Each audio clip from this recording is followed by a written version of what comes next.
teachings of Rabbi Rav Sprecher, Dean of Students at Diaspora Yeshiva on Mount Zion, Jerusalem. This year's Eila Nishmas Shlomo Zalman Ben Dov. Today's his yortzeit. Mr. Tepper, Rabbi Tepper, Leila Nishmas Shlomo Zalman Ben Dov, Leila Nishmato. Talk about Lag BaOmer, which is coming up in 2 days. Why play with fire on Lag BaOmer? Why do we get so fired up on Lag BaOmer? Light my fire. It's interesting that the Shulchan Aruch the Ramah just has one small sentence. B'Lag BaOmer marben bo k'tzat simcha. Ve'eino mentachnem. Shezeh paskul tamidi Rabbi Akiva lamut. Shulchan Aruch only has one line about Lag BaOmer. And he says, you don't say Tachnun, because that's when the Talmidei Rabbi Akiva, that's when they stop dying. How does the Shulchan Aruch know that? If you take a look at the source sheet, on source side number 1, this is from Tractate Yevamot. Amru, they said, Shnei Moshe Elef Zugim Talmidim Hoyle Rabbi Akiva. Rabbi Akiva had 12,000 pairs of disciples. Why 12,000 pairs? Why not say 24,000 disciples? So you look at footnote 26. Rabbi Akiva foresaw the jealousy that existed among his students. It might cause them to treat each other with not respect, so therefore he paired the weakest students with the strongest students, but it didn't help. Despite this precaution, the students were not respectful of one another. Very interesting why they were not respectful. And where were they? Migivat at Antiparis. From Givas and Antiparis.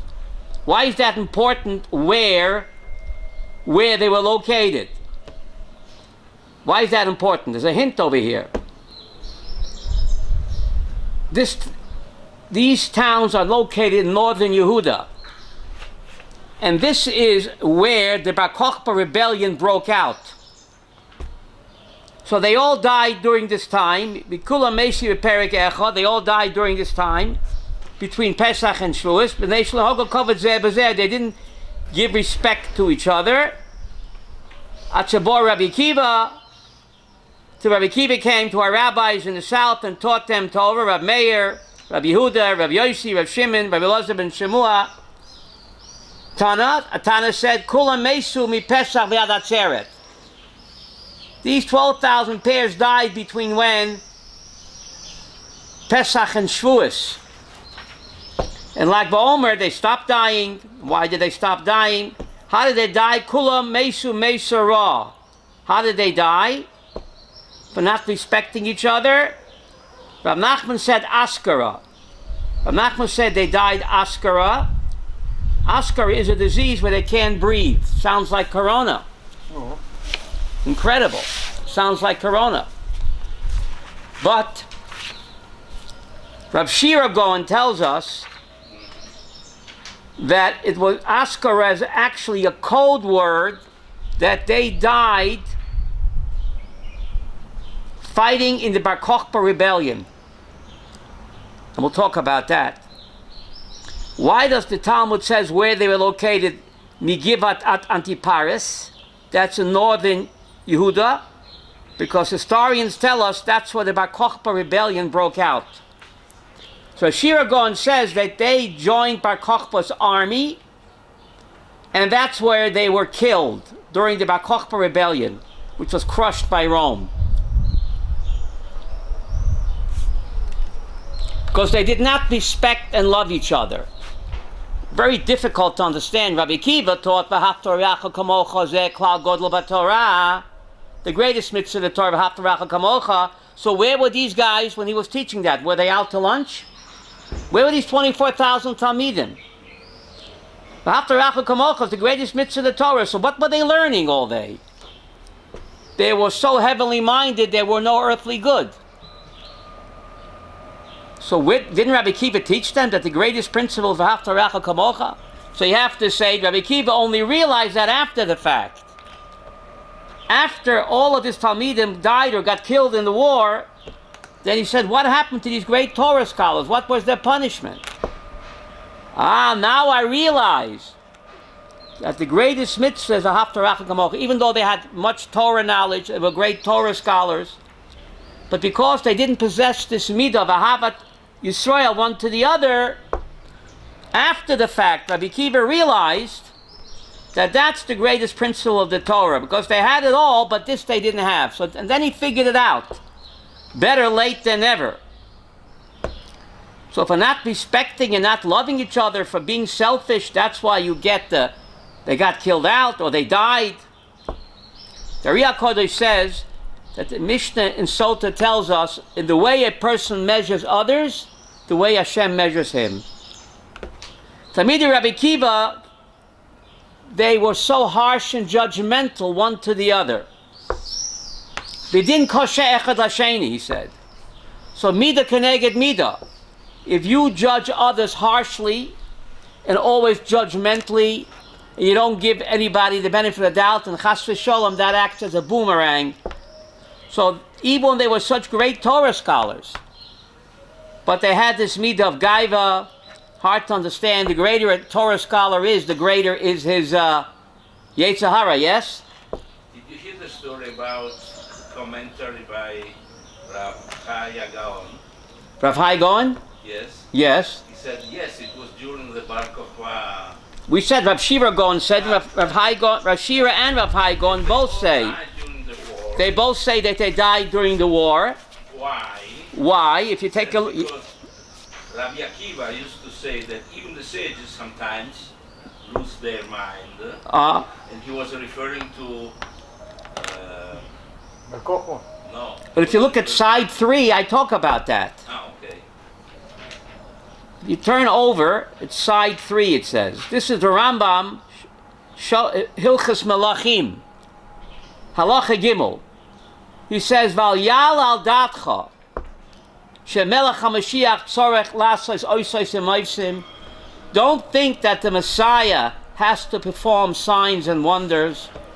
Umechadish devorim ba'olam umechayim esim, or he has to create new things, spectacular supernatural events, or resurrect the dead. Mashiach is not going to be a miracle worker. On side 3 we have that, Halacha Gimel. Shrei Rabbi Akiva, Chacham Godel b'Chachmai Mishnah Hoyer. Rabbi Akiva was the greatest Chacham of the Mishnah. Hoyer Noise Kela Shel Ben Koziba. And he was the arms barrier for Bar Kokhba. You hear? Rabbi Akiva testified that Bar Kokhba is the Mashiach. And not just Rabbi Akiva, according to the Rambam, all the Chachmei Dorer agreed that Bar Kokhba is the Melech HaMashiach. Ad shenerag ba'avonot. Once he was killed because of his sins, even shenerag, once he was killed, once you're dead, you can't be Mashiach, says the Rambam. Once he was killed, then they knew he was not Mashiach. And the rabbis never asked him for a sign or a miracle, and they presumed he's Mashiach. When did they know that he wasn't Mashiach? When he was killed in battle.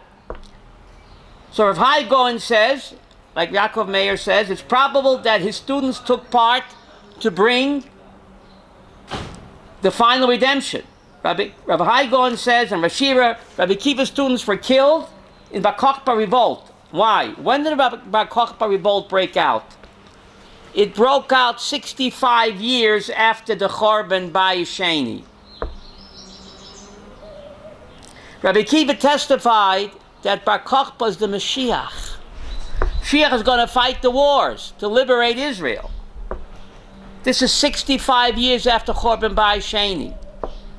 If he's the Mashiach, we have to join battle with him. So Rabbi Akiva encouraged his Talmidim to join the Bar Kokhba rebellion.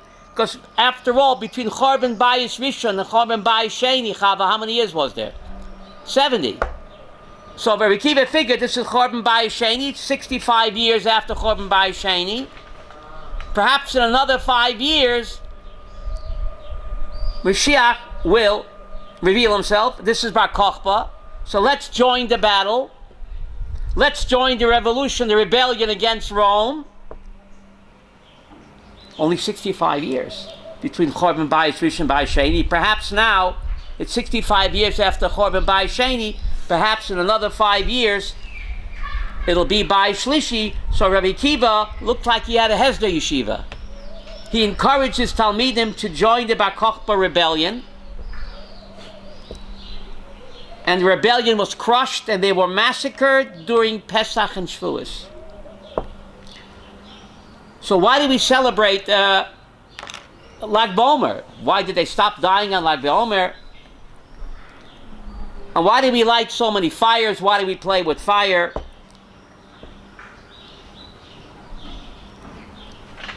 And how could Rabbi Akiva make such a terrible mistake?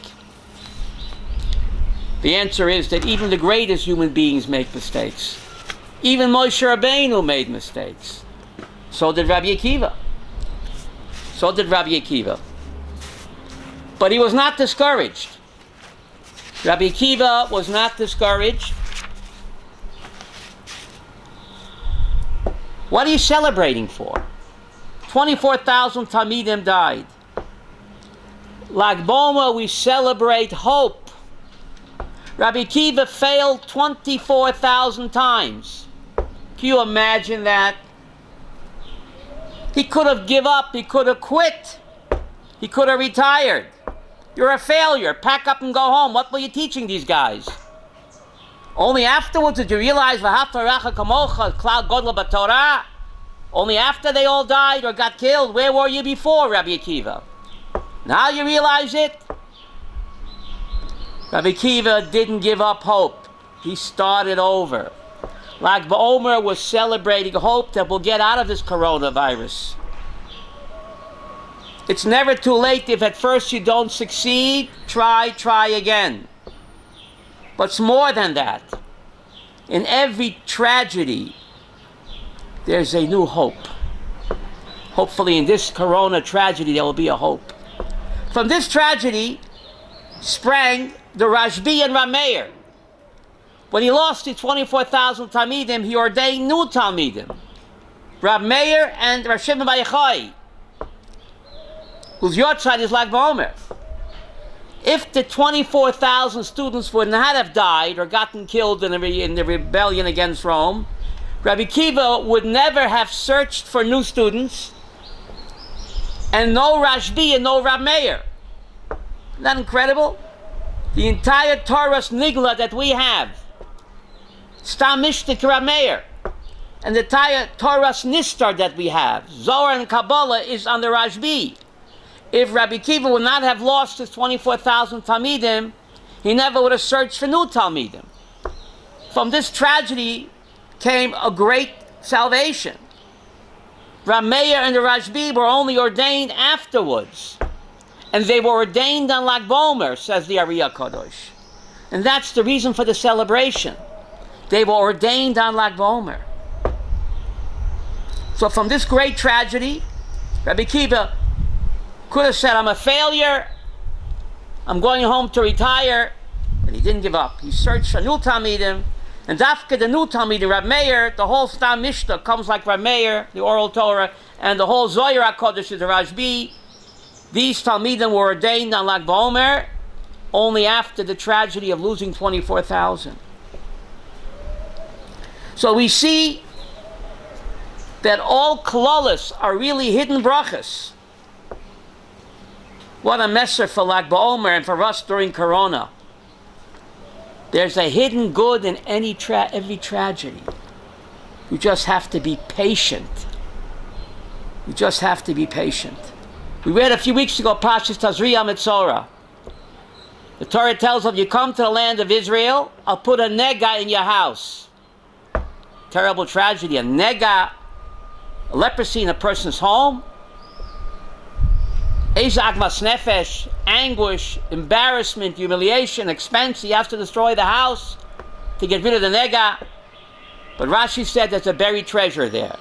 The Canaanites would bury their treasure in the walls of the homes, and when they fled, they hid their gold and diamonds there. The Jews shouldn't get it. So when Hashem sent a nega on the house, and the person had to demolish his home, he found the buried treasure. That's what Rashi said. So the question, if God wants to give somebody a buried treasure, Why doesn't he win the Irish sweepstakes or the New York State Lotto? Why put him through the anguish and the agony and the humiliation and expense and the akmas nefesh of destroying his home to find the buried treasure? Give him the buried treasure without that. No.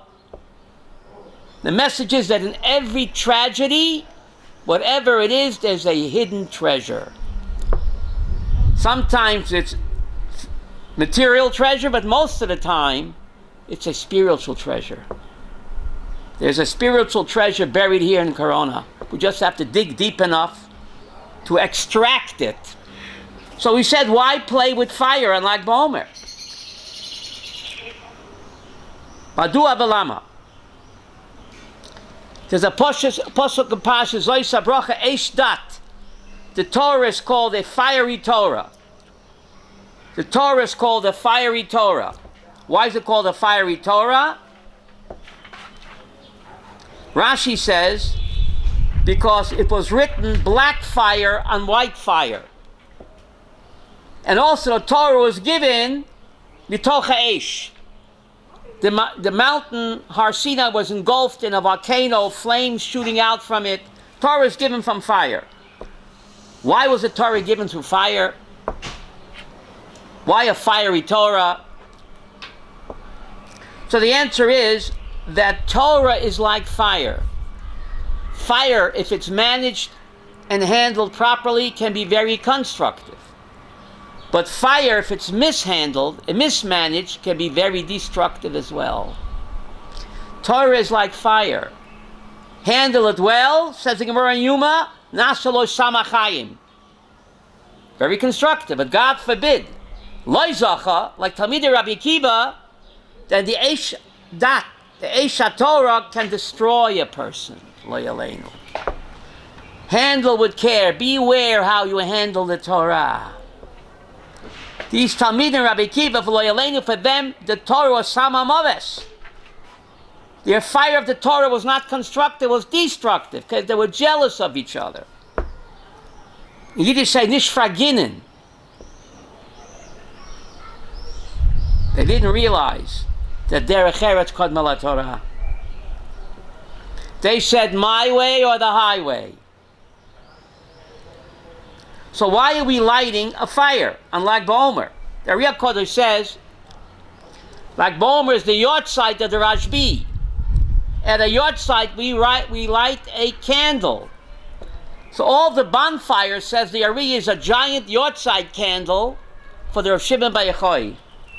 You hear the Ariya Kodesh says, why do you light a candle for a yahrzeit? There's a pasuk in Mishlei, Ner Hashem Nishmat Adam. Ner Hashem, the candle of God, is compared to what? Nishmat Adam. That's why you light a candle. On a yahrzeit, the human soul is compared to a candle. A candle, if you take a candle, you turn it upside down, you see the flame will always what? Rise up. The wax melts, the body decomposes, but the godly soul, like a flame, will always rise up. Ner Hashem Nishmat Adam. Therefore, throughout the Torah, God appears in a flaming fire. Fire is the only thing in the physical world where you can keep taking and you won't diminish. Everything in the physical world, if you take away, you have less. A fire, you can light 1,000,000 flames from one candle, and that flame will not be reduced or diminished. So God is represented by a fire. God is constantly giving to us. Kol anshama tahalayah, hallelujah. Al kol nishima v'nishima tahalayah. The last pasuk in Tehillim says, for every breath that we take, we have to thank God. Kodesh Baruch Hu Kaviyachol is our personal breathing machine. Every time you breathe, God is giving the breath of life. So normally when you give, you're left with less. But Kodesh Baruch Hu says, look at the flame. You could light 1,000,000 candles from one flame, and that flame will not be diminished. The Kaviyachol says God is the same thing, even though He's constantly giving, actively giving the breath of life to billions of people. Normally when you give, you have less. Kodesh Baruch Hu is not diminished. And the metaphor is what? A flame. You keep taking from that flame, it will not be diminished one iota. So we light the Yortzeit candle for the for the Rashbi, which is Ariya Kodesh says that's his Yortzeit, unlike Omer.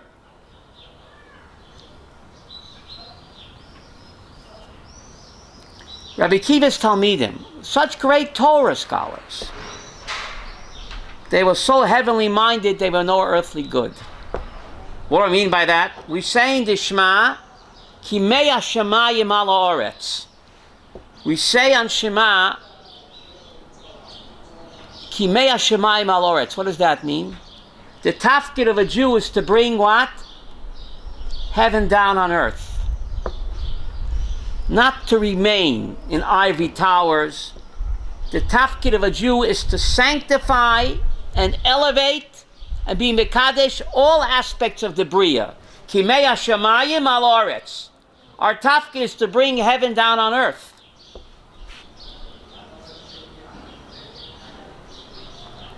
And Akiva's Talmidim, they couldn't relate to that. So for them, the Torah destroyed them. Because before you're a Torah scholar, first of all, you have to be a mensch. First of all, you have to be a mensch. Before everything. Hard to understand these great Torah scholars. But the Talmud in Sukkah says the greater a human being is, the greater is his Yetzer Hara. For Kavod, they couldn't stand if another scholar was greater than them. Instead of being happy for him, they begrudged him and they judged him very with din. And the Mishnah Saita says, the way you measure others is the way Hashem measures you. So Ariya Kodesh says, Talmidei Rabbi Akiva, hisnagu b'din kosher echad l'sheni.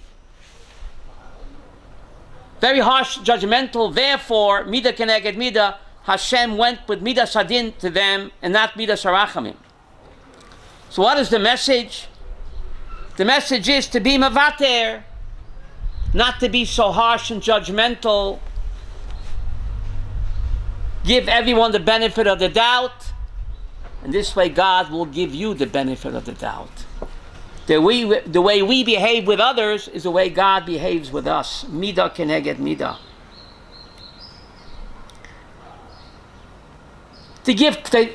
Let's go back to the Gemara over here on page 1.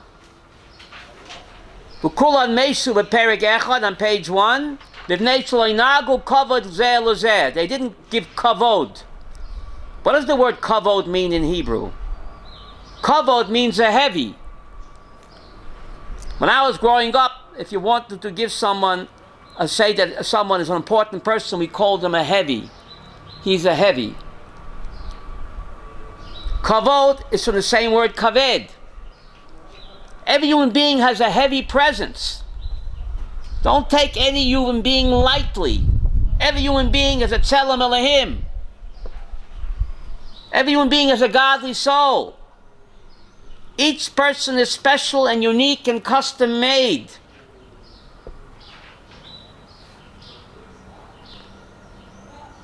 They missed that lesson. They didn't give proper kavod.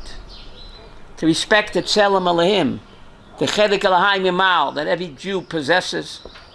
Every human being has a tzelem Elohim. And on top of that, every Jew has a chedek Elohim Yimal.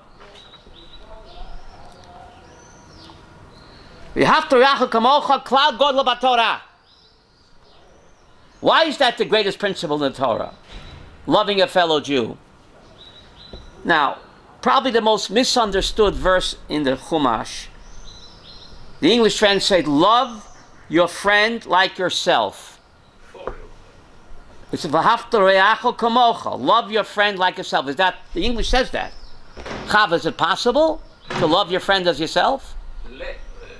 Yeah, but I'm talking about the Art Scroll English. It says, love your friend as yourself. It's just impossible. Torah is not fancy slogans, pie in the sky. The Torah is not a religion. Judaism is God's authorized system of living for the year 2020. Rav Sprecher points out, it can't say Haftarachal Kamocha. It's against human nature. So love your friend as yourself, and we know that's against halacha. Because the same Rabbi Akiva that taught that told us in Bava Metzia, page 62, if two people are lost in the desert, or lost in space, remember that show, Lost in Space? And I have a canteen of water and the other guy doesn't, and if you both share it, we're not going to make it, the halacha says that what? Chayecha koydem chayecha vercha. I have to save myself first. If I have to rachel kamocha, you're supposed to love your friend as yourself, so why shouldn't I give him the water or share it? Rabbi Akiva, the same Rabbi Akiva says no. Chayecha koydem chayecha vercha. Your life comes first. That's the halacha. If there's enough water, of course you're supposed to share it. But if you ain't got enough water, then you're supposed to drink it. Your life comes first. So therefore, it doesn't say v'haftarachal kamocha. It doesn't say that. You have to know where to put the commas. You have to know where to put the commas. V'haftarachal kamocha ani Hashem. Love your fellow Jew, not like yourself. That's not possible. Love your fellow Jew because he is just like you. Not like yourself. That's not possible. The Torah is not going to command something against human nature. It says, love your fellow Jew, kamoicha, because he's just like you. What do you mean he's just like me? Ani Hashem. What does Ani Hashem got to do with it? We all have a tzelem Elohim. We all have a godly soul. So that's what the Torah means. You got to know where to put the commas. Otherwise you get all mixed up. Love your friend, comma, kamocha, because he's like yourself. Love your fellow Jew because he is just like you. What do you mean he's just like me? Ani Hashem. What does Ani Hashem got to do with it?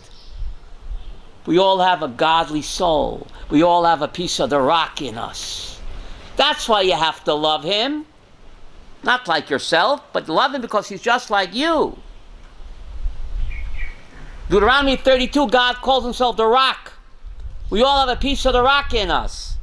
We all have a chelik Elohai mimah. We have a portion of God inside of us. And therefore the Baal Shem Tov says, how do you love God? By loving a fellow Jew. If you love a fellow Jew, says the Baal Shem Tov and the Baal HaTanya, it's a twofer. Therefore, loving a fellow Jew is the greatest mitzvah in the Torah. Because by loving a fellow Jew, who are you also loving, Chava? Hashem. Baal Shem Tov says it, the Baal HaTanya says it. Therefore, loving a fellow Jew, because he's just like you, Ani Hashem, automatically loving God. So every time you do a chesed and make a fellow Jew happy, who are you doing a chesed and making happy? HaKadosh Baruch Hu. It's actually a pasuk in the Yud Gimel Midas Harachamim, Parshas Kisisa. Notza chesed la'alofim. Parshas Kisisa, God says, Notza chesed la'alofim. God preserves loving kindness for thousands of generations. One of the Yud Gimel Midas Harachamim. Notza chesed la'alofim. God preserves loving kindness for thousands of generations. Whose loving kindness does God preserve? God preserves loving kindness for thousands of generations. Whose loving kindness does he preserve? All of us? Says Rashi, She'adam asa lefanav. A loving kindness that a human being does for God. God preserves that for thousands of generations and pays dividend. Rashi says, She'adam asa lefanav. How could a human being do a chesed for God? That's what Rashi says. Chava, how? Says Rabbeinu B'chai, every time you do a chesed for a Jew, God says you're doing a chesed for me. Every time you make a Jew happy, God says you're making me happy. And therefore, v'haftarachal kamocha klal godel b'Torah. Because by loving a fellow Jew, you're automatically loving God. The Talmidei Rabbi Akiva didn't understand that. They were so heavenly minded. They couldn't see the forest for the tree.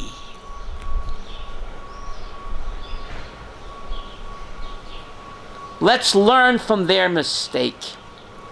But how could it be? How could it be? Such great Torah scholars. Torah is compared to fire. Fire can be constructive. Fire can also be what? Destructive. Handle with care. You're playing with fire. The Torah is compared to fire. Beware how you handle it. But in Pashas Hazinu, the Torah is compared to rain. Yarav Kamota Likhi. Says the Vilna Gaon in the Pashas Hazinu, God compares the Torah, in Zoysa Bracha, God compares the Torah to fire. Eishtat. In Pashas Hazinu, God compares the Torah to rainwater. What's the metaphor and symbolism? Says the Vilna Gaon, Torah is compared to rainwater too. If it rains on flowers, Chava, what happens to the flowers? They become more beautiful. But if it rains on weeds, they also grow wild. Torah is compared to rainwater. If it falls on prachim, on flowers, you get more beautiful flowers. But if it falls on wild weeds, you get more wild weeds. Beware how you handle the Torah. So he said Rabbi Akiva ordained the Rashbi and Rav Meir on Lag BaOmer. That's the reason for the Simcha.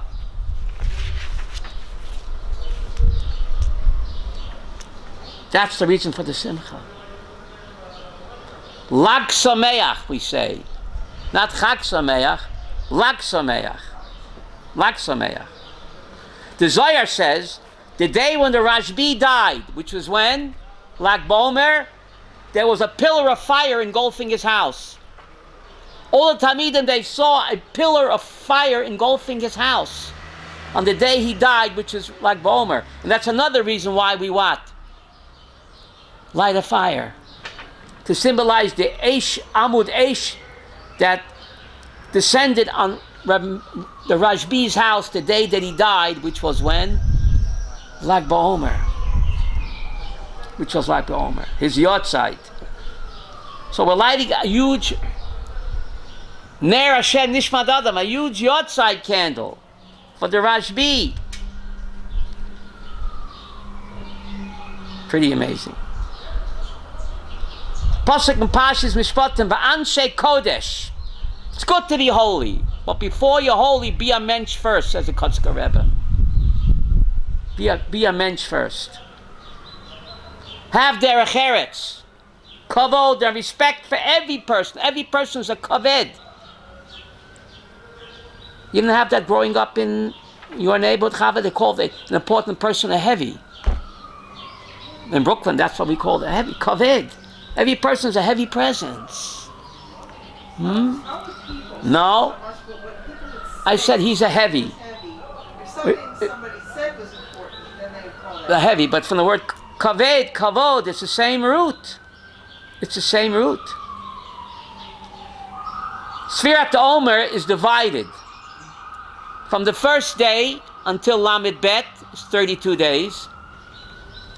And then from Lag BaOmer until Shavuos is 17. Says the Bnei Yissaschar, my great-great-grandfather. Why is Sfira split up? From the first day to the 32nd day. 32 is Gematria Lev. And then from Lag BaOmer till Shavuos is how many days? 17, which is Gematria Tov. The tafkid of Sfirat HaOmer is to acquire a Lev Tov. These great scholars were out to lunch. But all their learning, they did not acquire a Lev Tov. You gotta have heart, lots and lots of heart. Rabbi Akiva realized after the fact, hey, you know why Hatracham is called Godel B'Torah? I just figured it out. These guys loved God, but they didn't love their fellow human being. And that's not loving God either. He figured it out, Chava, after the fact. They were so madly in love with God. He saw that. But afterwards, he made an investigation. Then he discovered that if you don't love your fellow Jew, you're not really loving God. And the only way to love God is by loving every single fellow Jew. That's what he discovered, Rabbi Akiva. And he wasn't ashamed to admit he was a failure 24,000 times. Could have broken him. A lot of people are broken by Corona. No. You have to keep on moving. We're going to get out of this. What parshas this week? Parshas B'chikotai? Bubble, right? B'chikotai. Kawinki there are many.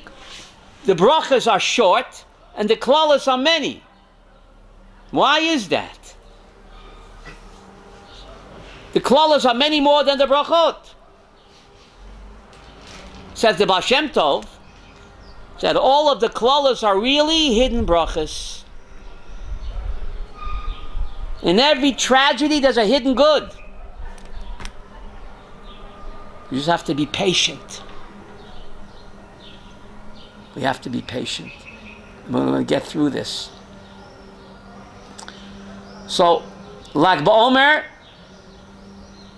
the Chassam Sofer, well, this will end, says it can't be you're celebrating the Yotzeit of a tzaddik. Like Omer is the Yotzeit of the Rashbi. So what are you making parties for? When a tzaddik dies, you should what? Be sad and mourn. What are you celebrating? With all music? So the Chassam Sofer says, well, according to Kabbalah, the tzaddik death is called Halula. Halula means a chasana. A wedding. When a tzaddik dies, it's a chasana shemayim. Reunited, and it feels so good.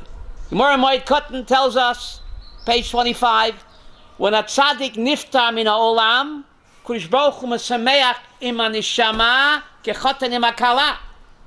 Isn't that amazing?